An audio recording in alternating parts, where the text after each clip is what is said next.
Meus irmãos e minhas irmãs, nós estamos celebrando hoje o 5º domingo do tempo comum. E a liturgia da palavra, ela nos indica 3 experiências de 3 pessoas diferentes que querem ser para nós hoje uma referência e um convite para que nós também façamos esta mesma experiência. Eu estou falando de Isaías, da primeira leitura, de Pedro, no Evangelho, e de São Paulo, na segunda leitura. Quero olhar, então, para a experiência de cada um deles e perceber como que nós podemos hoje também fazer essa experiência. O profeta Isaías, ele descreve, na leitura que ouvimos, a visão que ele teve da glória de Deus. Ele viu a Deus, ele teve a graça de contemplar a glória de Deus. E notem as expressões, as palavras que o profeta usa para descrever aquilo que ele está vendo. E aqui eu quero convidá-los a fazer o exercício da imaginação. Ele viu o Senhor sentado num trono de grande altura, e o seu manto se estendia por todo o templo. Então vamos imaginar esta cena. O Senhor sentado na glória e o manto sobre ele que se estende sobre o templo todo. Ao lado do Senhor havia anjos, serafins, seres angélicos, que cantavam sem cessar: Santo, Santo, Santo.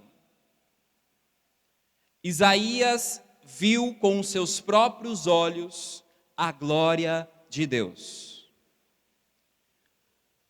Como Isaías se sentiu ao ver a glória de Deus? O que isso provocou nele? Provocou nele um sentimento de indignidade, de impureza. Ele se sente indigno de ver o Senhor em toda a sua glória, ele sendo um homem de lábios impuros. E ele diz isso: sou um homem de lábios impuros, não mereço ver o Senhor. É como se ele estivesse dizendo isso. Não mereço, sou indigno. No entanto, mesmo ele reconhecendo a sua indignidade diante de Deus, ele se faz um pouco de, entre aspas, desentendido, porque ele está procurando alguém para enviar. E ele diz: quem enviarei eu? Mas só tem Isaías ali diante dele. Ele repete a pergunta: quem irá por mim? A quem eu vou enviar ao povo para falar das minhas palavras? E Isaías então se coloca à disposição do Senhor. Eis-me aqui, envia-me. Vamos repetir essa palavra? Eis-me aqui, envia-me. Porque no final, é esta palavra que Deus espera ouvir de cada um de nós. Esse mesmo movimento que aconteceu com Isaías, acontece com Pedro no Evangelho, com algumas diferenças, é claro.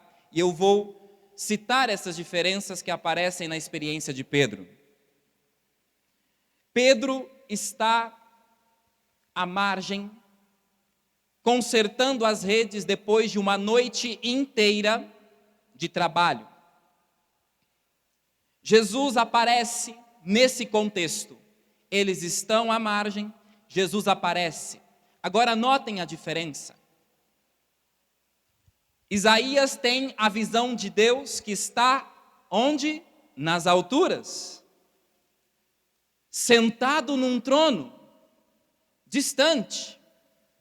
Pedro, ao contrário, tem a experiência de Deus que está próximo, que está junto dele.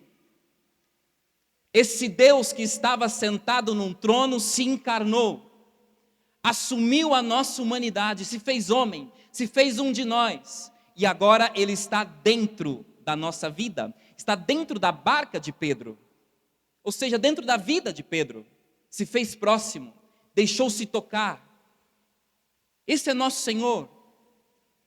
Ele assumiu a nossa humanidade, se fez um de nós, para que a experiência de Deus fosse essa experiência palpável.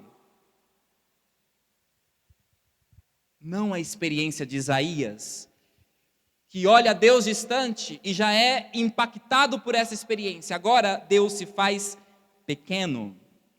Deus está junto de São Pedro.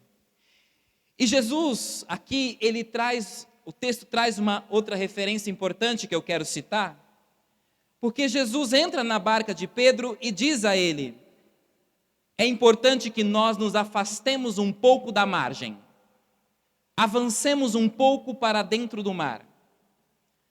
Irmãos e irmãs, Jesus está preparando Pedro para fazer uma experiência de Deus, do poder de Deus, da glória de Deus.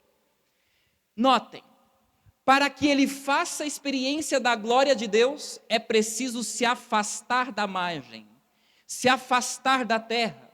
Portanto, se nós hoje queremos fazer a experiência de Deus, é necessário afastar-se um pouco das coisas deste mundo.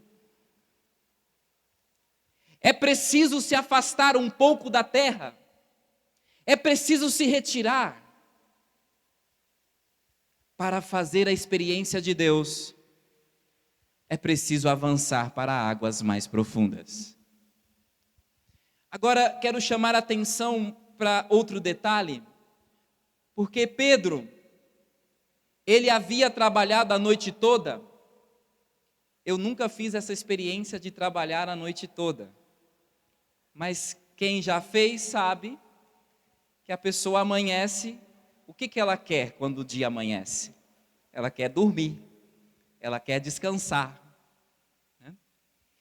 Ainda mais Pedro, depois de uma noite toda de uma pesca infrutífera.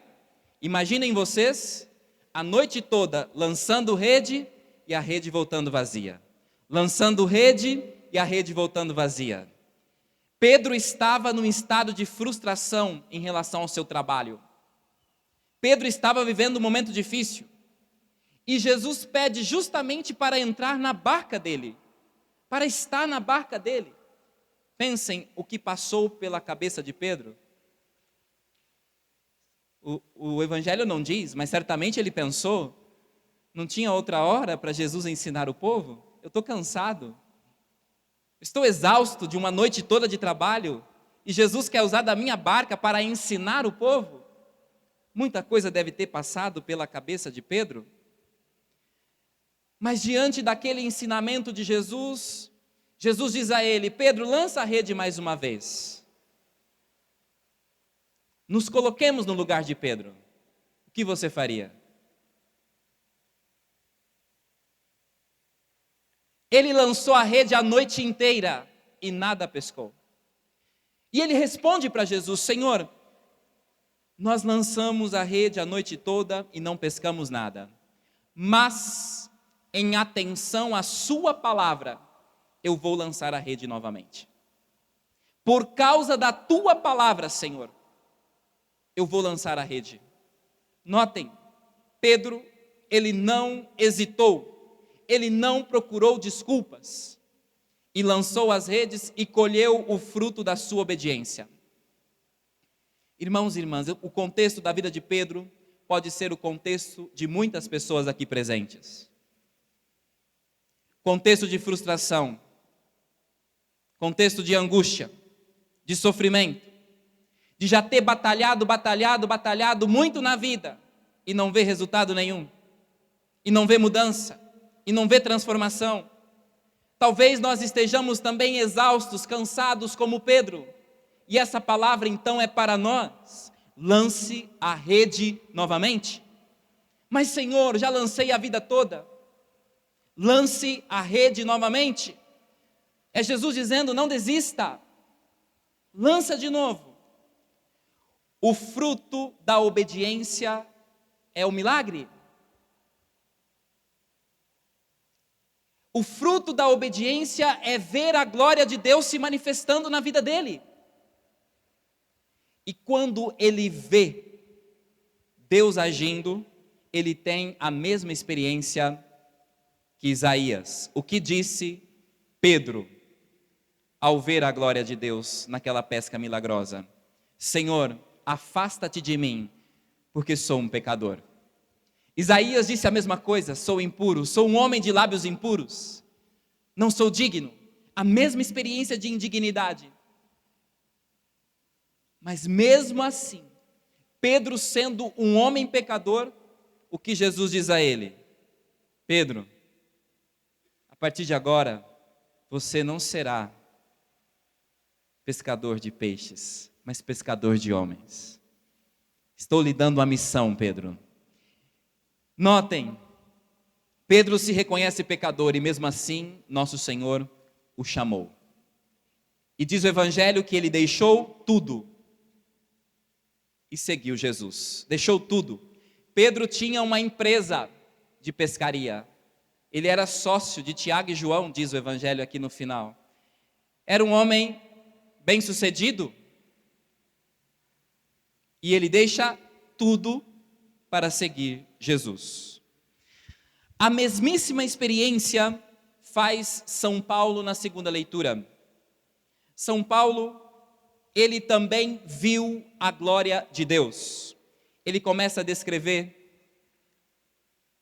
o mistério da salvação, da paixão, morte e ressurreição do Senhor.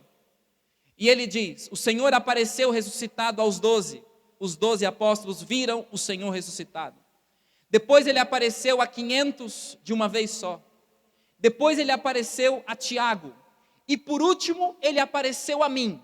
E como São Paulo descreve a aparição de Cristo na vida dele? Como que ele viu Jesus, a manifestação de Cristo na vida dele? Diz a leitura que ele viu o Senhor como um abortivo. Olha que expressão forte. A experiência que Paulo faz de Jesus é uma experiência de morte, porque ele morre para o homem velho e ressurge um homem novo. Paulo, ele viu Jesus. Não está descrito nessa leitura que ouvimos, mas nós sabemos que ao ver Jesus, Paulo ficou cego. De tão forte era a claridade da presença de Cristo na vida dele. Ele ficou cego. Depois Ananias é enviado para que ele pudesse recobrar a vista. De tão intensa que foi a experiência de São Paulo. E igualmente, ele se considera indigno, como Pedro e como Isaías. O que disse a leitura? Ele reconhecendo: eu sou o menor de todos, porque persegui a igreja. Irmãos e irmãs, essa experiência desses três também precisa ser a nossa experiência. Eu vos pergunto, quem de nós aqui já vimos o Senhor como estes homens viram?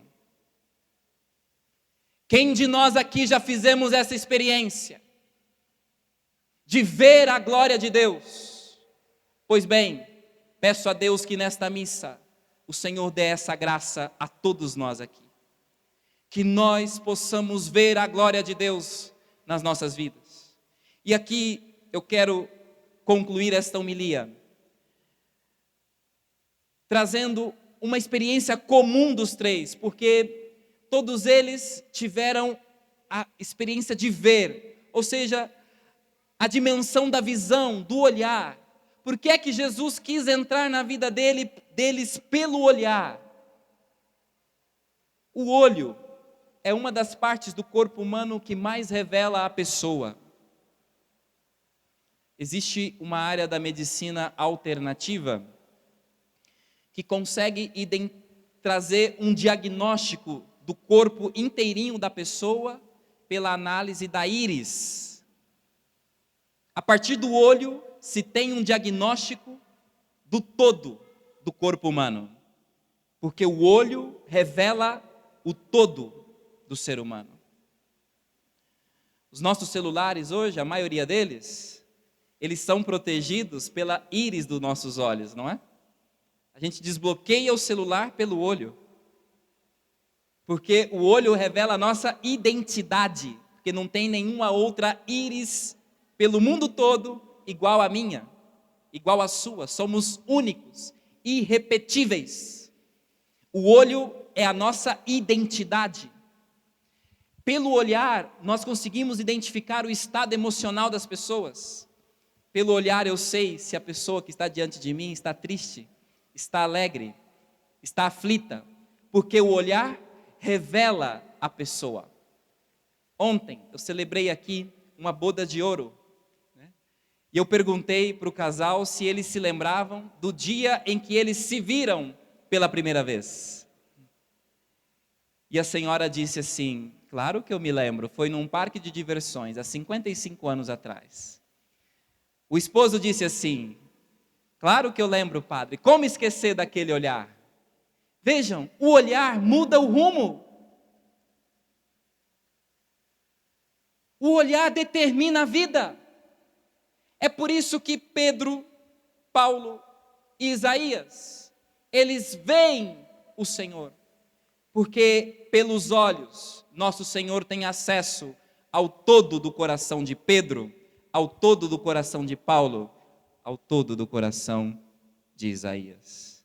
Então hoje, o Senhor quer também olhar no olho de cada um de nós, para que nós façamos essa experiência de vê-lo e termos a vida transformada.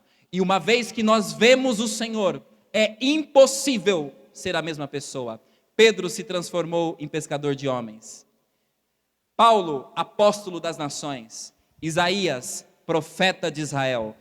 Todos nós aqui precisamos sair daqui com uma missão de ser apóstolo de outros, de levar o evangelho àqueles que não conhecem, de sermos também nós pescadores de homens.